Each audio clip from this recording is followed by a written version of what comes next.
शब्दांच्या जातीचे वर्गीकरण आपण बघत आहोत. तर शब्दांच्या जाती बघताना शब्दांच्या जाती म्हणजे काय तर लक्षात घ्यायचे आहे, शब्दांच्या जाती म्हणजे शब्दाचे प्रकार. शब्दांच्या जाती म्हणजेच काय, शब्दांचे प्रकार. बरोबर लक्षात घ्यायचे आहे. आपल्याला काय बघायचं आहे, शब्दांचे प्रकार किंवा शब्दांचे कार्य.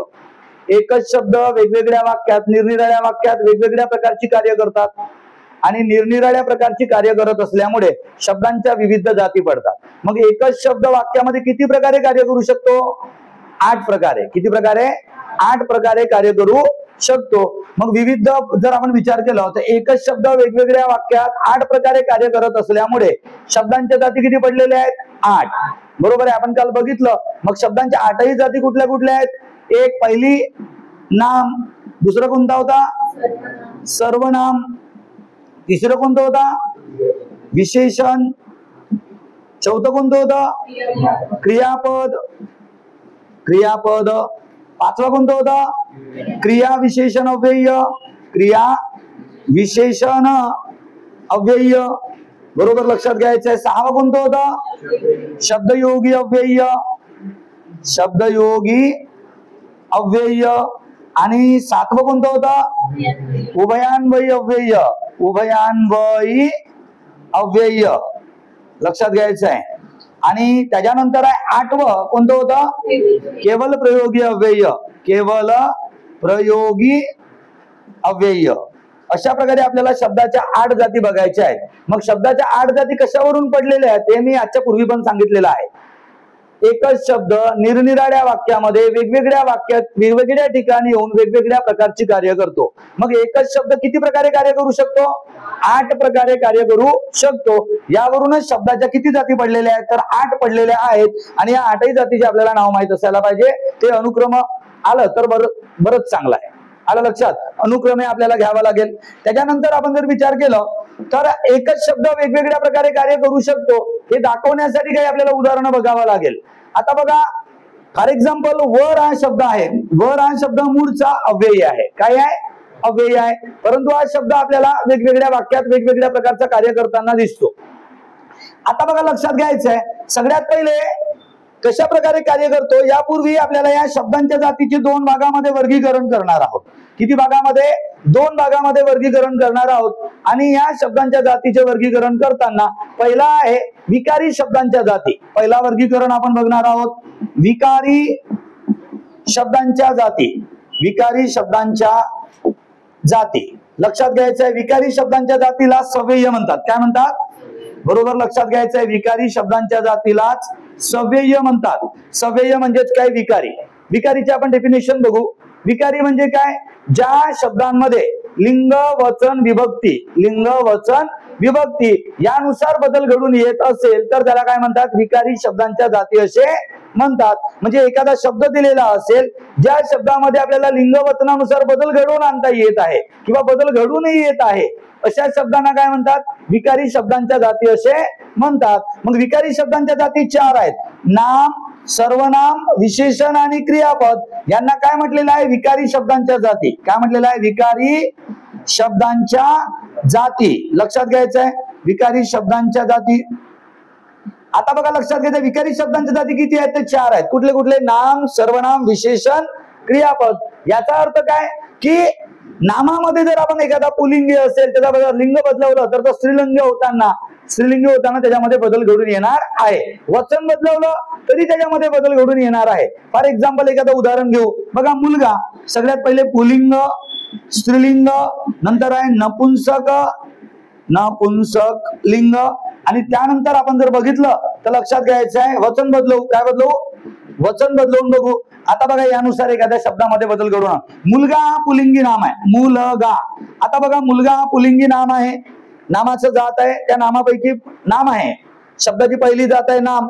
हा विकारी आहे किंवा अविकारी आहे आपण चेक करून बघणार आहोत, म्हणजे आपल्याला पडताळावा लागेल. बघा लक्षात घ्यायचं, मुलगा याचा स्त्रीलिंग बदलवलं तर काय झाला, मुलगी असं झालेलं आहे. म्हणजे गाच्या जाग्यावर गी असा बदल घडून येत आहे. म्हणजे मूळ नामामध्ये काय होत आहे, बदल घडून येत आहे. मग जर बदल घडून येत आहे म्हणजे काय आहे, विकारी आहे. काय आहे, विकारी. याचा आपण जर का नपुंसक लिंग केलं तर काय होईल, मुलगे होईल. म्हणजे याच्यामध्ये पुन्हा बदल घडून आला. म्हणजे बघा, पुलिंग, स्त्रीलिंग, नपुंसक लिंगामध्ये बदल घडून आलाय म्हणजे लिंग वचनानुसार ज्या शब्दामध्ये बदल घडून येत आहे त्याला काय म्हटलेलं आहे, विकारी शब्दांच्या जाती असं म्हटलेलं आहे. आणि हा नाम आहे याच्यामध्ये बदल घडून येत आहे म्हणजे हा काय आहे, विकारी शब्दांची जात आहे. कोणत्या विकारी शब्दांची जात, नाम. आता याचं वचन पण बदलवू, मुलांना लिहिलं आपण, मुलांना म्हणजे बघा मुलगा या शब्दामध्ये आपण वचन बदलवल्यामुळे ना विभक्ती प्रत्यय लावलेला आहे. बघा वचन बदलवू, मुलगे झालं, नपुंसक लिंग पण झाला, मुलगे. विभक्ती बदलवू, काय बदलवू आपण, विभक्ती, सॉरी हा. तर बघा विभक्ती बदलवू, विभक्ती बदलवल्यावर काय झाला, मुलांना. लिंग वचन विभक्तीनुसार बदल घडून येते. नपुंसक लिंग जरी असला तरी पण हा अनेक वचन पण आहे. मुलगे, मुलगे म्हटल्यावर अनेक आलेला आहे म्हणून आपण डायरेक्ट काय घेतलं, विभक्ती बदलवून बघितलं. मग बघा मुलांना लिहिलं, मग मुलांना लिहिल्यावर ना विभक्ती प्रत्यय लावलं. मुलगा या शब्दामध्ये जसं आहे तसंच आहे का, बदल झाला, बदल झाला.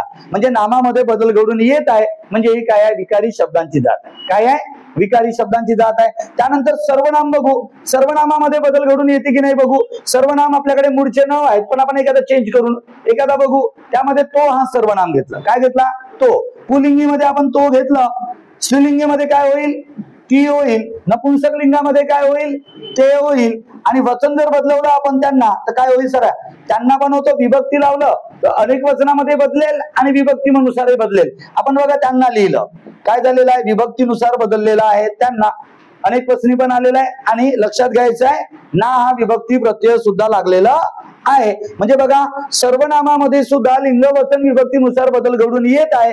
याचा अर्थ सर्वनामे कोणती जात आहे तर विकारी शब्दांची जात आहे. कोणती जात आहे, विकारी शब्दांची जात आहे. त्यानंतर बघा आपल्याला बघायचं विशेषण. एखादा विशेषण घेऊ, विशेषण मध्ये मी एखादा वाक्य लिहिलं बघा, तो मुलगा चांगला चांगला गातो. तो मुलगा चांगला गातो, सगळे शब्द आहेत, आपण लिहिलं चांगला. मग चांगला लिहून बघू. बघा चांगला हा विशेषण आहे या ठिकाणी. बघा गाणारा कोण, मुलगा.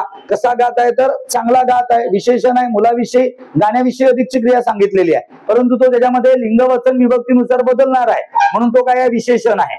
आता बघा चांगला, चांगली, चांगले असं बदल घडून येईल. मग बघा पुल्लिंगी शब्दामध्ये वापरलं चांगला, बरोबर आहे. चांगला स्त्रीलिंगी जर असेल, मुलीबद्दल बोललं तर काय होईल, चांगली असा बदल घडून येईल. नपुंसक लिंगामध्ये आपण जर बघितलं चांगले, काय होईल, चांगले असा बदल घडेल. यांना विभक्ती प्रत्यय पण लावून बघू. चांगल्यांना काय म्हणू आपण, चांगल्यांना, चांगल्यांना. बघा विभक्ती प्रत्यय लावलेला आहे ना. आणि अशा प्रकारे चांगला या शब्दामध्ये बदल घडून येत आहे. मग हा काय आहे तर हा विशेषण आहे आणि लिंग वचन विभक्तीनुसार बदल घडून येत आहे. म्हणजे काय आहे, विकारी शब्दांची जात आहे. क्रियापद पण बघू, कोणताही एखादा क्रियापद. तो मुलगा चांगला गातो, गातो हा क्रियापद आहे, पुल्लिंगी आहे. गातो, बघा गातो हा शब्द वापरलेला आहे, गातो, बरोबर आहे. गातो नंतर जर आपण बघितलं तर लक्षात घ्यायचं आहे, आता गातो हा पुल्लिंगी, तो मुलगा चांगला गातो, मग ती मुलगी चांगली गाते. म्हणजे बघा लिंगानुसार त्याच्यामध्ये गातोच्या जागावर गाते आलेली आहे. नंतर जर आपण विचार केला नपुंसक लिंगा काय बदलेल, नपुंसक लिंगामध्ये गातो, गाते आणि नंतर काय होईल, गातात. ते मुले चांगले गातात अशा प्रकारे बदललेला आहे. आणि जर आपण याला लिहिलं गातांना, अशा प्रकारे आपण विभक्ती प्रत्यय सुद्धा लावू शकतो. आणि गातांना बघा, गातांना अशा प्रकारचं याचं विभक्ती प्रत्यय बदललेला, विभक्ती प्रत्यय लावल्यावर सुद्धा बदललेला आहे. म्हणजे शब्दाच्या या चार जाती आहेत. कुठल्या कुठल्या, नाम, सर्वनाम, विशेषण आणि क्रियापद. हे लिंग वचन विभक्तीनुसार बदलतात म्हणून या चार जातींना विकारी शब्दांच्या जाती असं म्हटलेलं आहे. विकारी शब्द म्हणजेच कुठले, सव्यय शब्दाच्या जाती. मग विकारी आपल्याकडे एकूण शब्दाच्या जाती किती आहेत, 8. 8 पैकी 4 कोणत्या आहेत, विकारी शब्दांच्या. मग तुम्हाला विचारेल पेपर मध्ये विकारी शब्दांच्या जाती किती आहेत, 4. कुठल्या कुठल्या आहेत, नाम, सर्वनाम, विशेषण, क्रियापद. कसं बदलतो हे पण आपल्याला लक्षात घ्यायचं आहे. मुलगा हा नाम आहे तर याचं आपण लिंग वचन विभक्ती बदलवलं तर बदलत आहे. मुलगा, मुलगी, मुलगे, मुलांना. तो हा सर्वनाम आहे, तो, ती, ते, त्यांना. चांगला हा विशेषण आहे, चांगला, चांगली, चांगले, चांगल्यांना. नंतर क्रियापद, गातो, गाते, गातात, गातांना. अशा प्रकारे शब्दाच्या चारही जाती आपल्याला काय दिसत आहेत, बदलताना दिसत आहेत. हा नाम आहे, हा काय आहे, सर्वनाम आहे, सर्वनाम. हे काय आहे, विशेषण. आणि नंतर आहे हा क्रियापद. काय आहे, क्रियापद. म्हणजे सगळ्या शब्दाच्या जाती काय होत आहेत? पुल्लिंग, स्त्रीलिंग, नपुंसक लिंग आणि विभक्ती यानुसार ते बदल घडून येत आहेत. म्हणजे विकारी शब्दांच्या जाती 4 आहेत. विकारी म्हणजे समजलं, ज्या शब्दांमध्ये लिंग वचन विभक्तीनुसार बदल घडून येतो त्यांना विकारी शब्दांच्या जाती असे म्हणतात. मग आपल्याला बघायचं दुसरा वर्गीकरण, अविकारी शब्दांच्या जाती. अविकारी शब्दांच्या जाती म्हणजे काय? तर ज्या शब्दांमध्ये लिंग वचन विभक्तीनुसार बदल घडून येत नाही, ज्या शब्दांच्या जातीमध्ये किंवा शब्दांमध्ये लिंग वचन विभक्तीनुसार बदल घडून येत नाही त्यांना काय म्हणतात? अविकारी शब्दांच्या जाती असे म्हणतात. अविकारी शब्दांच्या जाती किती आहेत? 4. कुठले कुठले आहेत? क्रिया विशेषण अव्यय, शब्दयोगी अव्यय, उभयान्वयी अव्यय आणि केवल प्रयोगी अव्यय अशा या 4 अविकारी शब्दांच्या जाती आहेत. मग असं 2 भागामध्ये डिवाइड केलेलं आहे. विकारी शब्दांच्या जाती 4 आणि अविकारी शब्दांच्या जाती 4. जसं विकारी शब्दांना सव्यय म्हणतात तसंच अविकारी शब्दांच्या जातींना काय म्हणतात? अव्यय असे म्हणतात. आता एखादा बदलते किंवा नाही आपण बघू.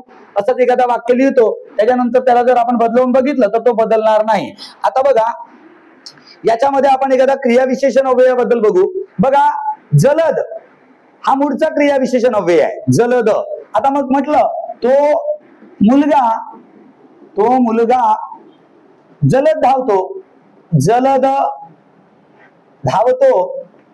धावतो या ठिकाणी हा अव्यय आहे, क्रिया विशेषण अव्यय आहे. बघा आता बदल होतो किंवा नाही? क्रिया विशेषण अव्ययामध्ये बदल घडून येणार नाही. मी तुम्हाला सांगेन की हा अविकारी कशा पद्धतीने आहे. तो मुलगा जलद धावतो, या सगळ्या शब्दांचे आपण लिंग बदलवून बघू. बघा तोच्या जाग्यावर ती बदलेल आणि मुलग्याच्या जाग्यावर मुलगी बदलेल, पण जलदच्या जाग्यावर बदलणार नाही. जलदच्या जाग्यावर जलदच येईल. धावतोच्या जाग्यावर काय होईल? धावते असा लिंगानुसार बदल होईल. तो मुलगा जलद धावतो, लिंग बदलवून बघितलं तर ती मुलगी जलद धावते. बघा सर्वनामामध्ये बदल घडलं, नामामध्ये बदल घडून आला, धावतो या क्रियापदामध्ये बदल घडून आला, परंतु क्रिया विशेषण अव्ययामध्ये बदल घडून आलेला नाही. याचा अर्थ क्रिया विशेषण अव्यय हे काय आहे? अविकारी शब्दांच्या जाती आहे. असे बरेच शब्द आपल्याला पाहायला भेटतील ज्याच्यामध्ये आपल्याला कशा काय होणार नाही? बदल घडून येणार नाही. कशानुसार? लिंग वचन विभक्तीनुसार. मग ज्या शब्दांच्या जातीमध्ये लिंग वचन विभक्तीनुसार बदल घडून येत नाही त्यांना अविकारी शब्दांच्या जाती असे म्हणतात. अविकारी शब्दांच्या जाती किती आहेत? तर 4. क्रिया विशेषण अव्यय, शब्दयोगी अव्यय, उभयान्वयी अव्यय आणि केवल प्रयोगी अव्यय. कळलं का? विकारी आणि अविकारी लिहून घेता. थोडं लिहा. काल कुठपर्यंत लिहिलेलं होतं आपण? विकारी झालेलं होतं. लिहा अविकारी शब्दांच्या जाती. ठीक आहे, लिहा अविकारी शब्दांच्या जाती. हेडिंग लिहा.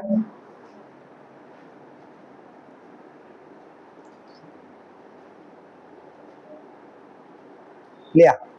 काऊन लिहायचं नाही आहे? सुटलं का? बघा अविकारी शब्दांच्या जाती हेडिंग लिहा. ज्या शब्दांमध्ये किंवा शब्दांच्या जातीमध्ये, ज्या शब्दांमध्ये किंवा शब्दांच्या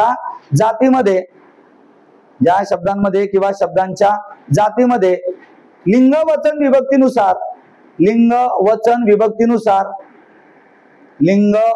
विभक्तीनुसार बदल घडून येत नाही.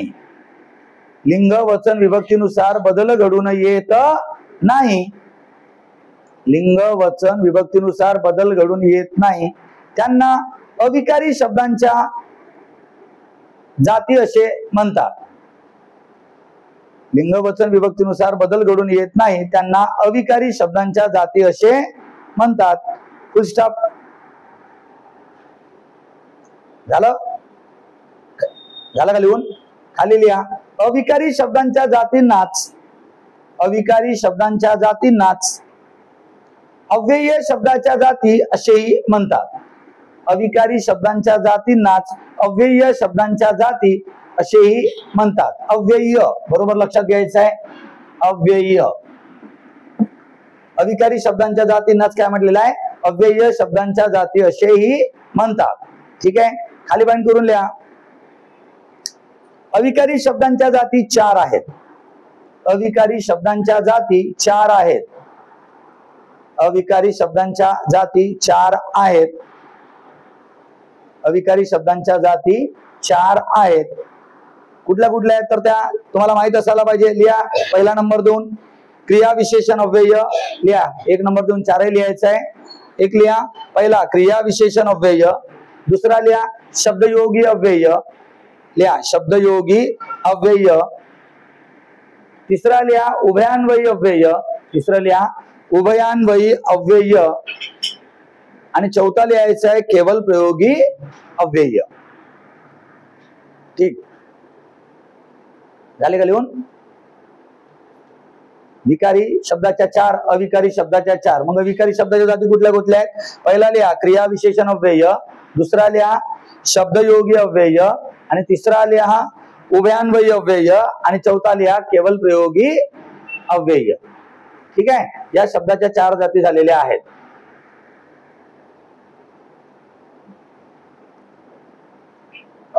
आता एक उदाहरणात लिहा बघा, अव्यय चेक करताना तो मुलगा जलद धावतो, जलदला अंडरलाईन करा. हा क्रिया विशेषण अव्यय आहे. काय आहे? क्रिया विशेषण अव्यय. लिहून काढा.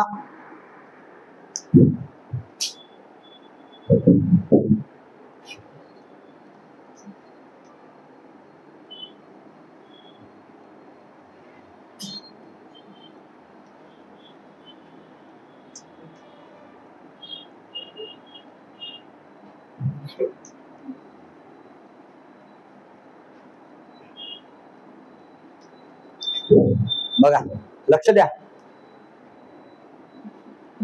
तो मुलगा जलद धावतो, या वाक्यामध्ये जलदला अंडरलाईन करून लिहा क्रिया विशेषण अव्यय.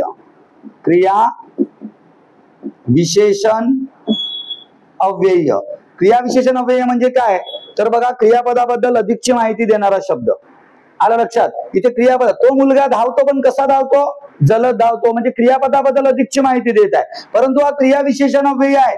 हे विकारी शब्दाची जात आहे की अविकारी शब्दाची जात आहे आपल्याला चेक करावं लागेल. मग आता आपण जर याला जर का पडताळून बघितलं, तोच्या जागेवर लिहिलं ती, नंतर मुलग्याच्या जागेवर लिहिलं मुलगी.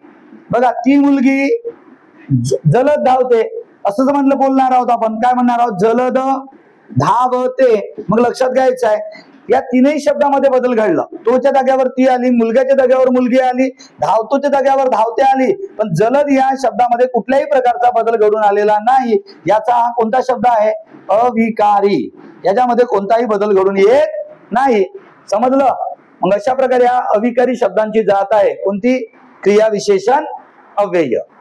अशा प्रकारे आपल्याला विकारी आणि अविकारी यामधला डिफरन्स कळलेला असेल. ठीक आहे, कळलं का की नाही कळलं?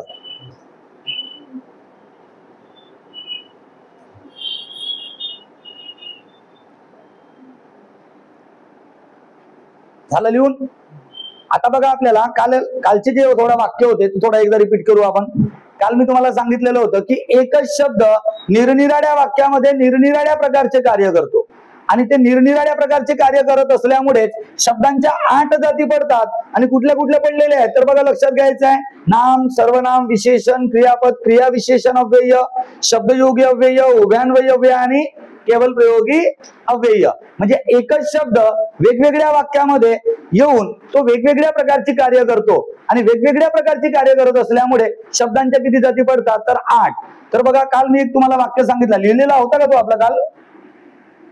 बघा लक्षात घ्यायचा आहे तो काय? दशरथाने, बघा लक्षात घ्यायचं आहे, दशरथाने काय केलेलं आहे? कैकेयीला 2 वर दिले. मग या ठिकाणी हा जो वर आहे, हा वर कशाचं कार्य करत आहे? तिने नामाचा कार्य करत आहे. वर म्हणजे काय? वचन. आलं लक्षात? या ठिकाणी वरचा अर्थ वचन दिलेले आहेत. मग दशरथाने कैकेयीला काय केले? 2 वर दिले, आणि याच्यातूनच रामायण घडला हे निश्चित. काल सांगितलेलं होतं रामायण कसा घडला. ना दशरथ वचन देत आहे, ना कैकेयी वचन मागत आहे, ना राम वनवासात जात आहे, ना रामायण घडत आहे. बरोबर आहे? हिनं ना वचन मागला असता ना रामायण घडला असता. बरोबर की नाही? मग हा रामायण जो घडलेला आहे या 2 वचनामुळे घडलेला आहे असं आपल्याला वाटतं. बरोबर की नाही? आता बघा, ना राम वनवासात गेला असता, ना रावण सीतेला उचलून नेला असता, आणि ना रामायण घडला असता. हे 2 वर बरेच घातक आहे. याच्यावर वाक्य लक्षात आहे. तुम्हाला दशरथ माहित असायला पाहिजे, कैकेयी माहित असायला पाहिजे. दशरथ कोण आहे? रामाचे वडील आहेत. कैकई कोण आहे? काय दशरथाची बायको आहे. रामाची आई म्हणता येणार नाही, रामाची आई वेगळी आहे. कोणती आहे? रामाची आई कोण आहे? कौशल्या. बरोबर आहे. म्हणजे आमच्या दशरथ या राजाला किती बायका होत्या? 3. नसेल माहित तर सांगून देत आहे. कुठल्या कुठल्या होत्या? एक होता कैकई, दुसरी होती सुमित्रा, आणि तिसरी होती एक सगळ्यात मोठी कोणती आहे? कौशल्या. दुसरी कोणती होती? सुमित्रा. आणि तिसरी कोणती होती? कैकई. आणि हे लई प्रिय राणी असल्यामुळे हिला 2 वचन दिला, आणि आता मी तुझे वचन पाळल्याशिवाय राहणार नाही, म्हणून रामाला काय पाठवलेला होता? वनवासात. आणि काय भरत जो कैकईचा मुलगा होता त्याला काय देण्यात आली होती? गादी. बरोबर आहे. असं वाक्य आहे. थोडक्यात तुम्हाला माहित असेल रामायण महाभारत, मला काही एवढं काही माहित नाही, तरी पण मी तुम्हाला सांगत आहे. ठीक आहे. आता बघू आपण. वर, वर म्हणजे वचन या अर्थाने आलेला. या ठिकाणी या नामाचा कार्य करताय. कशाचा कार्य करताय? नाम. म्हणजे हा या ठिकाणी आल्यामुळे नामाचा कार्य करताय. मी दुसरा एखादा वाक्य बनवतो. सांगा एखादा वाक्य वर वापरता येईल. तर बघा, वर आपल्याला सर्वनामात तर वापरता येणार नाही, क्रियापदामध्ये वापरू शकतो आपण. क्रियापदामध्ये कशा पद्धतीने वापरते? तू त्या राजकुमाराला वर, तू त्या राजकुमाराला, तू त्या राजकुमाराला वर. वर म्हणजे वरने. तू त्या राजकुमाराला वर म्हणजे तू त्याच्यासोबत लग्न कर. म्हणजे वर, वर म्हणजे वरने, या अर्थाने हा काय आलेला आहे? ते क्रियापद म्हणून आलेला आहे. काय आलेला आहे? क्रियापद. म्हणजे वर हा शब्द 2 प्रकारे कार्य केला. म्हणजे शब्दाच्या 2 वेगवेगळ्या जाती झाल्या. इथे नाम म्हणून आला वर, इथे काय आला? क्रियापद. म्हणजे एकच शब्द वेगवेगळ्या वाक्यात वेगवेगळ्या प्रकारचं कार्य करू शकतो. आपल्याला शब्दयोगी अव्ययावर वाक्य बनवता येतील, किंवा क्रिया विशेषण अव्ययावर वाक्य बनवता येईल. बघा, पतंग वर उडते. पतंग वर उडते. मग पतंग उडते पण कुठे उडते? वर. मग हा तिसऱ्या प्रकारे कार्य केला. कोणता? क्रिया विशेषण अव्यय. क्रिया विशेषण अव्यय म्हणजे एकच शब्द वेगवेगळ्या वाक्यात वेगवेगळ्या ठिकाणी येऊन वेगवेगळ्या प्रकारचा कार्य करताय. यावरूनच शब्दाच्या जाती पडलेल्या आहेत. चौथा प्रकारचा सुद्धा वाक्य बनवता येईल. बघा, पतंग झाडावर अडगली. पतंग झाडावर अडगली. पतंग झाडावर अडगली. अडकली. बघा, अडकली. आता बघा इथे काय आलेलं आहे? वर. मग हा इथे काय आहे? झाड या नामाला जोडून आला. मग या ठिकाणी कोणता कार्य करताय? शब्दयोगी अव्यय. कोणत्या प्रकारे? शब्दयोगी अव्यय. मग शब्दयोगी अव्यय बघा किती प्रकारे काम केलं. नाम, क्रियापद, क्रिया विशेषण अव्यय आणि शब्दयोगी अव्यय. एकच शब्द 4 प्रकारे. पुन्हा 5व्या प्रकारे आपल्याला कार्य करता येऊ शकतो. 5वा प्रकार कोणता? तर बघा, ज्याला विशेषणासारखा कार्य करता येऊ शकतो, परंतु त्याला आपण अव्यय साधित विशेषण म्हणेन. बघा, वरच्या. बघा, गुरुजी वरच्या मजल्यावर राहतात. बघा, गुरुजी, बघा लक्षात घ्यायचंय, गुरुजी वरच्या मजल्यावर राहतात. गुरुजी वरच्या मजल्यावर राहतात. मग काय झालं? गुरुजी मजल्यावर राहतात पण कोणत्या? वरच्या. मग हा काय आहे? मूळचा अव्यय आहे. वर, खाली, मागे, पुढे पैकी वर हा मूळचा अव्यय आहे, पण इथे विशेषणाचा. कारण मजला हा काय आहे? नाम. आणि या नामाविषयी अधिकची माहिती सांगत आहे वरच्या. गुरुजी राहतात खरी मजल्यावर पण कोणत्या? वरच्या. मग हा वरच्या या ठिकाणी काय आहे? अव्यय साधित विशेषण. कोणता आहे? अव्यय साधित विशेषण. अशा प्रकारे बघा लक्षात घ्यायचं आहे. हा जो वर हा शब्द आहे वेगवेगळ्या वाक्यात येऊन वेगवेगळ्या प्रकारची कार्य करत आहे. मग एकच शब्द वेगवेगळ्या वाक्यात येऊन निरनिराळ्या प्रकारची कार्य करत असल्यामुळे शब्दांच्या विविध जाती पडलेल्या आहेत. एकच शब्द किती प्रकारे कार्य करू शकतो? 8 प्रकारे कार्य करू शकतो. यावरून शब्दांच्या जाती पडलेल्या आहेत 8. कळलं असेल तुम्हाला.